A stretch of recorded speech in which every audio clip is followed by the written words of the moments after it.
guys, welcome back to April Joe's Crafts to Go. And today I wanted to talk about some craft supplies for beginners and kind of where to begin and where to progress to. If you want to start with the top of the line, that's fine too. I just want to kind of, when I started crafting, I'm mostly a paper crafter. I make cards and mini albums and things like that. And so I want to start there. So the first thing we're going to do is start with scissors and blades. And everybody has a pair of scissors that they can cut paper with. That's fine. This is just your basic set of scissors. But if you want to get a little more complicated, they have smaller detailed scissors for fussy cutting. These are cutter bees. I don't love these that much, but they're pretty good. They come with a cover, but I can't find it right now. And they're pretty good scissors. And then these are some I bought. They claim to be non-stick, but I will tell you, I have tape stuff all over them. So when it comes to dry adhesives, I think they will still stay on there. After that option, so you could get you a couple of pair of good scissors to start out, and especially if you're not going to get a paper trimmer, it might be worth it. But then maybe you want to cut on a surface, and that's where you would need a blade. I have an X-Acto knife here. I never use this, but I have it just in case. If I'm going to cut, I prefer a pen blade. It seems like a better tool, and it's easy to open and close. And I'm not sure who makes that one. So that is scissors and cutting. Next up is wet adhesives. So let's bring out our adhesives box. We're going to start with glue, wet adhesives. And the number one thing, there are two glues that I like to use. I like this Nouveau, and this is a pretty good glue. I like it, but I also like art glitter glue. And as you can see, I have a fine metal tip on here, and it makes it where less glue comes out. And I even bought one of these small bottles. These were on sale on scrapbook.com. And you have to use a stainless steel pen or it will rust. So you have to get the special pen that goes with these. You can get that on Amazon. So that's the basics of wet glue. Pretty much all of these glues dry clear. And sometimes I will say they get a little runny. And for art glitter glue, what I've heard to do is just to shake it up really well. So that is for your wet adhesives. So for dry adhesives, you basically have, oh yeah, I forgot to add one on here. That was foam tape, which is right here. Okay. Here are your basic dry adhesives that you can use. The first one I have on my list is Easy Tear, and this is score tape. And basically, I love it because it tears easily, and you can get it in full sheets. This is a sheet I got at Michael's. It's an adhesive, so it's double-sided. So double-sided tape. Easy Tear is better. This is the kind I got. I don't remember where, but it has a plastic cover, so it doesn't tear very easily. So I don't love that as much. So that is for your double-sided tape. If you need to hold something down, this mint tape, and they also have yellow tape, they call it. This is from scrapbook.com, and it's just a low-tack tape that will hold things down for you. And I need to add foam tape to my list. That is when you want to pop something up, and you could buy little squares or circles of foam tape, or you can buy, this is Scotty, and it lasts a long time. I've had this for years and years. And lastly is tape runners. This one is a Tombow, and it's refillable. I really like it. You just take this part off, and when you need a new one, I have my refills right here, and I can just refill it. And you keep this, you toss this, and they come in recycled. I'm not sure if this is the recycled kind, and it fits together really easily. There's no reloading. Now, for reloading, this is an ATG gun, and it does have some reloading issues, and you can see mine's kind of loose right now. I think it came apart from going around this guy. It could be a problem reloading. Maybe Made It has a great video about it, but anyway, it's just a tape runner basically, and you can add adhesive to anything. It's a good quick adhesive to use. And so next up are paper trimmers. And let's start with the basics. This is the type of paper trimmer I got when I first started crafting, and I use this kind still. I like one that goes up to 6 inches right here, and then I can put out my arm and measure for longer things. This one is a Fiskars. I will tell you, these blades do not last a whole lot of time if you craft a lot like I do. But they're not that expensive, and you can buy the refills. This is not the usual kind I get. It usually has a better little handle thing, but this was $8.99 at Hobby Lobby. But you could probably find a better deal, and Fiskars goes on sale once a month at Hobby Lobby for, I think, 40% off. So that's another good thing. So great paper trimmer. You can go get you a basic one. Start. It's great. No problem. And if you're like me, I'm not great at cutting a straight line, so I love having a paper trimmer. You can update to a rotary blade trimmer, and Fiskars does carry one. And those blades last a very long time. And if you're into cutting bigger things like chipboard or lots of paper, you can get yourself a guillotine trimmer. And these are great. I don't use this that often because it's kind of farther away on my table, but I have it if I need it. So that is the basics of paper trimmers. But again, I use this one every day. So up next is scoring. And I keep a little, this is a paper storage thing that I buy at Amazon. And when I buy a 12 by 12 paper set, I put it in here. I keep this on here because when I get glue on here, it's really hard to clean. And we'll talk about cleaning things later. This is a basic scoreboard. I have marked on mine because I have trouble with my vision. And so I have to be able to see. It comes with a bone folder. And a bone folder, basically you just put a piece of paper here, and if you want to be able to fold it easily, you just score it. And I like to use this to line it up. This wasn't scored in half. I just basically scored something, and then I didn't score it in half, so it's not right, but you get the idea. But also on that front, talking about scoring, I love having different types of bone folders. Oh yes, I need to add, when I talked about cutters, I forgot about the little rotary cutter. This is another little option for if you're laying things down to cut. I don't love it, but it may be your thing. So, that's an option for you. I wanted to make sure and add. So these are, first of all, this is it's called an ergonomic or ergo bone folder. And whatever I fold on this, like, let's just say I have to fold something, it is really great in my hand to get it folded down nicely and burnished down. So I love this. This stays on my desk at all times. And then you have just like a regular bone folder. It's not as easy to use, but it's a pretty easy tool to use.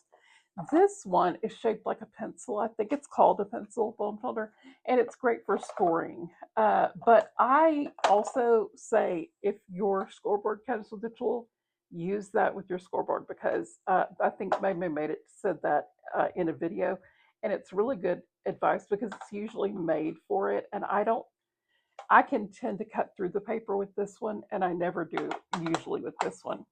And then I guess these are technically build folders. These are things you can get when you get a Cricut to scrape things, but they're great for helping to fold paper also. So that is scoring. That's just basically when you need to fold something. So put the trim back up. And up next is, we did scoring. Okay, up next is stamping.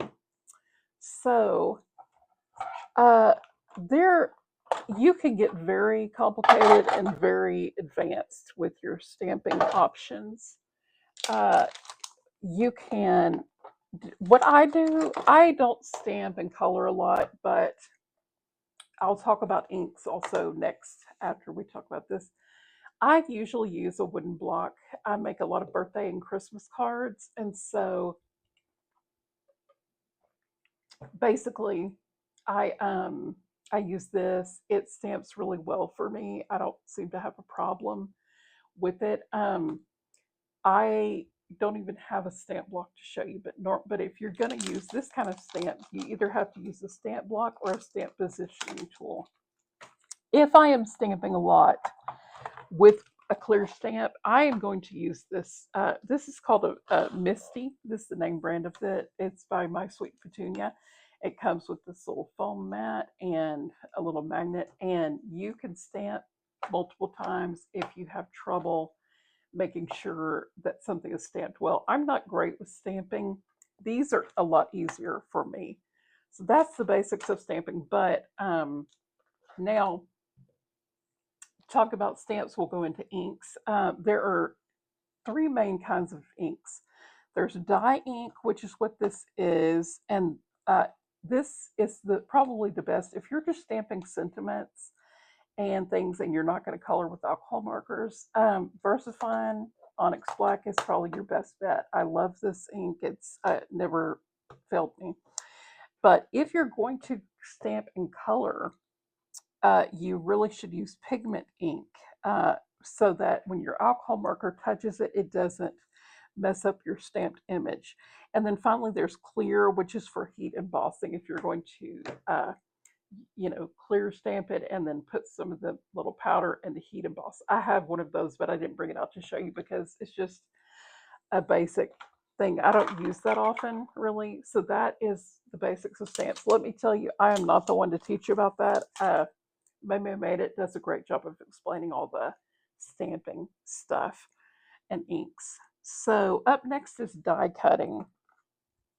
So if you find yourself wanting to purchase these dies like this, like say you want to make a birthday card with these cute balloons, I haven't even gotten them apart because I don't die cut that often. Then you're going to need a die cutting machine. This is on an embossing folder, and you would put your paper in here and it gives it a nice texture. So if you wanted to do that, you would have to get a die cutting machine. Mine is, oops, I knocked my handle off. This is a Sizzix. I think it's a Big Shot, and it's massive, but you can use it and run it through. And this even tells you the sandwich you have to use, like you have to do a certain piece and a certain piece, and then one on top of the other. So that is that for that. But if you really want to get a little more complicated, you can buy an electronic cutting tool like a Cricut. I have a Cricut. I don't use it as much as I should, but that's another option. Instead of having to buy the individual dies, you would just go on there and you can find any shape you want to cut out. So that is die cutting. Next is cutting mat. So there are two main kinds. There's this kind of self-healing cutting mat, and then there's the glass board mats that are wonderful. They're glass. They don't, people don't usually cut on them, but it's a good protecting surface. You can use them to mix ink if you're inking a product, and you can use it to do all kinds of things like that. But I want one. It's on my list, but I just have this self-healing mat so I can cut on it and it doesn't harm it. When we talk about cleaning, though, I will talk about this mat. Excuse me. So that, okay, cleaning is next. Okay, so you can purchase, if you're a big stamper, you can purchase a stamp scrubber and cleaning thing. But I'll tell you some things I keep around. I have a dry cloth and a wet cloth at all times. These are e-cloths. I got them on Amazon. They're supposed to have some uh, germ killing thing in them, and you just wash them. I keep a wet cloth there and a dry cloth. This is like if I'm gluing something down and I get too much glue, I want to be able to wipe it immediately. So this gets really gross, but I just put it in the washer and the glue usually comes out. I also keep a paper towel because I have to clean my hands. I can't stand glue on my hands, so that's another thing. I also keep a spray bottle with alcohol, and I sprayed that on here. I cleaned it just before we started, but there are still glue spots. This thing gets really hard to clean, and sometimes I'll use some of these scrapers and just scrape it. I also keep Goo Gone in here, and I keep a spray bottle of water so I can wet things and clean them. And I also keep alcohol wipes and bleach wipes in here as well. And if I just need a small little thing, I keep this hand sanitizer because that's basically alcohol too. So that's the basics of the cleaning that you might need, just some things to keep in mind. Up next are paper punches. So I got a few here of important ones that are good to have. And the first ones are shaped. So like here is the circle punch. I don't even know the size. I'd have to measure it, but it's a good little tool to have because like I'm not great at cutting circles, and you know. So, but I have a heart one, all different little shapes. I don't have a whole lot, but I have quite a few. And then you can have a hole punch. This is a crocodile made by We Are Makers. They used to be called We Are Memory Keepers, but anyway, it not only cuts two different size holes, but it also sets eyelets. So that's a great tool to have. And the crocodile also makes an angle punch and a uh, corner rounder. So this one is an angle punch. So if you're making a tag, you just put this if you want it large angle or small angle. And this is a corner rounder, and this tells you the sizes of each size. But that is an expensive tool to start with, and I'll say this little corner rounder has been great. I got this on Amazon for very little money, and you could look at your sizes, and it's just very easy to just, uh, cut and round your corners that way. So that is about all I know about punches. Now, other tools. Uh, there are a couple of types of tools I want to talk. Oh no, that's my water everywhere. Yikes. Okay, good thing I have a thing right here. Okay, I am just going to keep going. Oops, and make a mess continuously. So the first tool on my little other tools to talk about is a pokey tool. This is great if you like just for lots of different things. This is a pokey tool, but it also has a jewel picker on the end. And so if I have a small little thing, it will pick it up. I don't know if it'll pick up paper, but smaller pieces it might. And then you could place it in your glue. But the pokey tools, which I have various different ones, are great for taking adhesive backing off and things like that. It's just a great tool to have in your arsenal, if you will. And this comes with when you buy a Cricut set, and this is a great one, like for pulling vinyl off. So that's another kind of pokey tool. And then finally, our rulers. This is a Tim Holtz ruler I've had forever. It's kind of getting worn down. And this one is a Dress My Crafts one that is larger. And so I keep this on my desk all the time now. Sorry, I got everything a little wet. But anyway, I keep this on my desk. It's clear. It's great for lining things up. And if you need more help, like say with lining things up, there are alignment tools like that you can go, oh, okay, I need a quarter, I want to set this piece of paper a quarter inch away from this piece of paper. There are wonderful alignment tools for that. And I would like to get some of those, but again, it's not like something you need right away when you begin crafting. So anyway, I hope this helped if you're a beginning crafter, and thank you so much for watching. And I will try to link this. If I don't, you can remind me in the comments because sometimes I'm having trouble adding links. But I hope this helped. And like I said, I'm not an expert. I've only been crafting maybe 10 years myself, but I love crafting. And I just thought, it's a good way to know you don't have to go buy everything when you're starting out. You could just start out with a few tools and then grow your collection as you go. And it's a great thing to ask for gifts for Christmas and birthdays and things. So, anyway, thanks again for watching, and I'll see you guys next time. Bye.